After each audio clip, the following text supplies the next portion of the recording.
Bonjour, est-ce que vous pourriez me dire comment vous vous appelez, quelle est votre situation de handicap et quel est votre statut actuel? Alors, je m'appelle Elisabeth Galouzine, j'ai 20 ans, j'étudie les relations publiques à Bruxelles et j'ai été diagnostiquée dyslexique à 13 ans.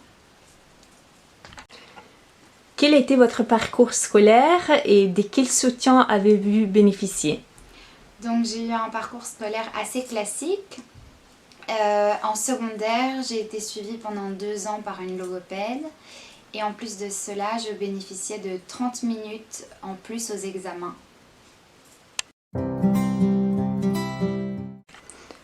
Avez-vous déjà eu des expériences en milieu professionnel? Donc dans le cadre de mes études en relations publiques, j'ai eu une première expérience professionnelle pour mon stage, car je suis partie en Erasmus à Vilnius pendant 6 mois et j'ai eu un stage de 2 semaines dans une ONG.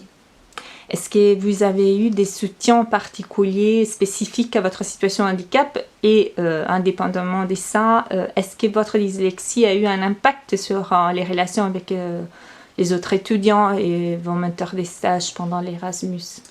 Alors, effectivement, moi je suis quelqu'un qui essaye de constamment m'adapter, donc je n'ai pas parlé de ma dyslexie à mon maître de stage et à mes autres collègues.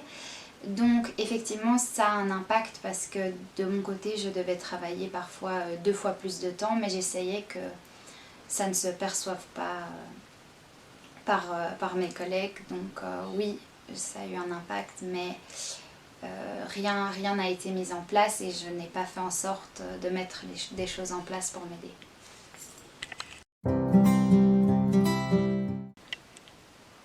Alors Elisabeth, vous terminerez bientôt vos études et vous commencerez à vous confronter avec le monde de l'emploi. Quels sont les défis que vous pensez rencontrer en raison de la dyslexie et quelles sont d'après vous les solutions envisageables ici en Belgique? Alors je pense que le plus gros défi c'est le temps, parce qu'il nous faut énormément de temps. Et j'ai été, donc, comme je l'ai dit, suivie pendant 2 ans par une logopède qui m'aidait justement à gérer mon temps, mais j'aurais voulu être suivie en fait pendant beaucoup plus longtemps. Malheureusement, ce n'est pas plus remboursé après 2 ans et donc c'est un grand coût. Donc dans le milieu professionnel, en fait, j'aimerais pouvoir plus tard être suivie par, en fait, que mon employeur me propose un suivi gratuit qu'il sponsorise en fait ce suivi pour m'aider à justement mieux gérer mon temps et à me permettre d'évoluer dans le monde professionnel grâce à ça, grâce à une aide en plus.